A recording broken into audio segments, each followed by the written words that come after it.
The art of public speaking is a unique skill that is worth exploring by any would-be great leader. Today in our book review, we talk to Dan Mogera on his book, Public Speaking from the Heart.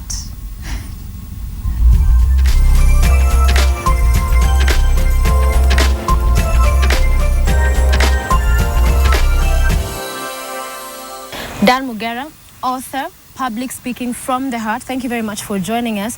What do you mean from the heart? Public speaking from the heart is the art of breaking away from reading speeches, internalizing information and being able to bring it out with effectiveness. The theme of the book is all about how can you move away from reading speeches to people, connect with them by looking at them while you're communicating to them. So in the foreword it says, throughout the ages, communication has been at the heart of every human activity. That being the case, why is it that very many people struggle with public speaking? That's the question which I pose, because speaking to people from the heart, it's a natural process. But somehow, because of, as the world has been evolving, people move away from the natural way of communication. Natural way where you will internalize information, bring it out with ease. You will pause in between concepts, in between phrases. But today, people rely so much on either using technology, on PowerPoint, or coming up with written text, or somebody writing a speech for you where you can come up and be able to read it to people. Let's go to page 24. A few things stood out for me there, and more so what you're talking about, having conviction in speaking. Maybe you can read for us a section of that passage and explain to us the importance of every public speaker having conviction. Page 24. What are convictions? These are your beliefs, values, and principles. When you speak, you're simply sharing your beliefs, values, and principles. When you do not cherish these things, what kind of a speaker will you be? Powerless and without depth. So it's important to have conviction as a speaker. It's very, very important, because that's what will show the passion. Majority of speakers, when they stand before people to communicate, you can't see passion. They are not believable. So when you share your convictions, you are sharing your passion, and that's come out very strong to make your audience believe in what you're saying, a major aspect in public speaking. So this really is a manual to help people become proficient public speakers. But there are those who will argue they never get to speak in public. So is it a book for everybody? Public speaking is not an option, Sophie. In that you may not be a public speaker, that your job entails you standing before people to speak, either you're a media person or you're a politician or you're a clergy or you're a leader, that you're supposed to stand before people and speak most of the time. But an opportunity could happen. Maybe your father could pass away and you're supposed to stand before people to speak. Or you're supposed to represent your chama somewhere, and they say you're the one who is going to represent us to speak. Or something could happen and people need information from you, and you're supposed to stand before a group of people to address them on a particular thing. So whether you like it or not, one day you will be caught. And to prepare yourself before then, it's very, very important. Page 28, you're talking about trite expressions. And you've said that, have you ever taken the stage and begun your speech by starting, "It is indeed an honor and a privilege," or "I would like to take a few minutes," or even use the words such as "in conclusion"? So basically, this is some of the blunders you say that people make while speaking in public. Yes, it's what we call word works. They are common errors that we see among many public speakers, because people don't realize that these are not necessary phrases to start before an audience. For example, you stand before people and say to them, "I would like to take a few minutes." You're already taking them. Why do you need to tell people that you're already taking a few minutes? Or in conclusion. Why? A good speech is the one that you are able to bring people to an end without telling them that I'm concluding my speech. And many other mistakes that people will stand and tell people, "You know, I'm a speaker, I can speak until tomorrow." Is this necessary for you to tell people? You are trying to show people that you know more than you actually do. Yes, and that's not very, very good. From the first page to the very end, you're taking readers from preparation for a speech to the very end, the delivery. But what makes your book different from the numerous other books they're out there on public speaking? There are thousands of public speaking books perhaps that have been written this planet Earth. But this book just captures one theme, that is internalization of information and executing it without reading the information. And that's why I take you through understanding of what I call extemporaneous speaking. That is speaking without notes. Then I take you through what we call preparation of the speaker, because many people argue that extemporaneous speaking is impromptu speaking. It doesn't need any preparation. But I argue that extemporaneous speaking needs preparation just like any other speech that somebody would want to go and deliver. Then I take you through what is called techniques of public speaking.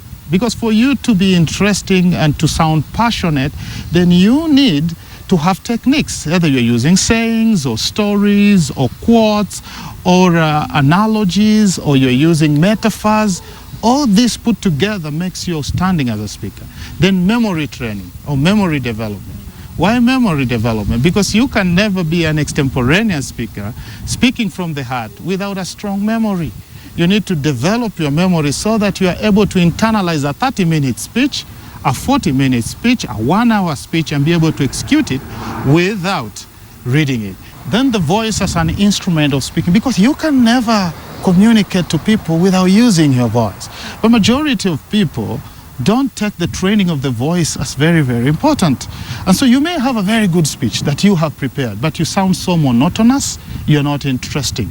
So we, in this book, I've captured the essence of tone variation, vocal projection, and vocal health that is very, very important in your delivery. Then the human psychology in speaking. Because when you stand before people, they have already judged you.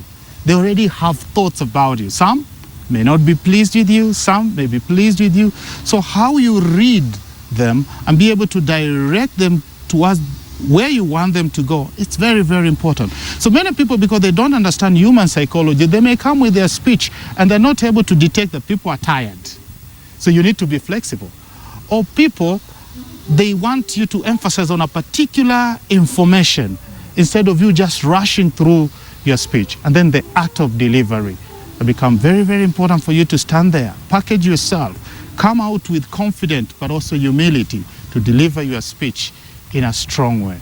Appearance matters a great deal. People will look at you and some will switch off, or some will really be looking forward to listening to what you have to say. In your book, do you address the issue of appearance and that one needs to be dressed and look properly and appealing? Chapter 7 talks about the art of delivery, captures the appearance. Because we talk about what we call the psychology of colors. When you stand before people, you need to understand that how you are dressed and how you use your gestures to a great extent may either distract people or help you to connect with your audience. And so the most important thing is to understand how to dress for the occasion, what we call sense of occasion. Because you could have a speech that has been designed for the occasion, but the way you address is not occasional. And so you miss the point and distract your audience that 50% of the time they are not really listening to your speech, but they are looking at a particular area, or they are distracted psychologically because the colors that you have used, you have not combined them very well.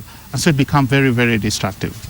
We see a lot of our politicians many times in rallies, in different places, speaking in public. Do you think we have good public speakers and our political leaders? The essence of public speaking is very, very important. Unfortunately, majority of politicians, they are overconfident. They think they are good public speakers. But I watch them every day and just say, and people will tell me sometimes, SMSing me and telling me, that's your student, Dan. And that also is your student. Because they leave out key things that are very, very important. For example, in public speaking, we talk about ethics of public speaking, something that politicians misses a lot. For example, when you go to a burial, you need to have sense of occasion by addressing people accordingly. The object of your subject is not the deceased really, but the bereaved family. And so most of the people will go away from that and they will begin getting into politics in a barrier ceremony. And many other mistakes that people do, either they will use a lot of words or they will throw out abusive words that are very unethical without knowing that these particular things are not cultural fitting for this particular people that I'm addressing to. So people need to develop these skills. You could be eloquent, but being eloquent does not necessarily mean you are effective. You need to combine eloquence with effectiveness so that you become significant. How would you describe the experience of writing this book? And do you intend to write any other? The experience was very, very fulfilling. I was already writing another book that's going to be my second book when a friend of mine told me, Dan, you are a public speaking coach. You've been doing this for years, yet there is no manuscript to show to your students. Would you like to put aside this other book project so that you do a book on public speaking that will be able to brand you as a public speaking coach in this nation? And I thought that was a noble idea. And so I went through, the experience of writing the book was not very difficult because I've been doing this thing. I had many relevant examples that I could use. So within a month, I'd already done my manuscript and forwarded it to the editor. My passion from now on will be to write one book every year for the next 10 years, so that at the end of 10 years I can look back and see that I've done 10 books on different things. Some of them already have topics that are laid down, and I began to do research on that, and I believe it's going to be a wonderful experience. The book can be found in two bookshops, that is Chania Bookshop and the Wexter Bookshop, and also I'm already talking to my space, which will enable the book to be online as a soft copy, and people could be able to buy the book from all over the world. Dan Mogera, author, Public Speaking from the Heart, thank you very much for joining us. It has been a pleasure to host you.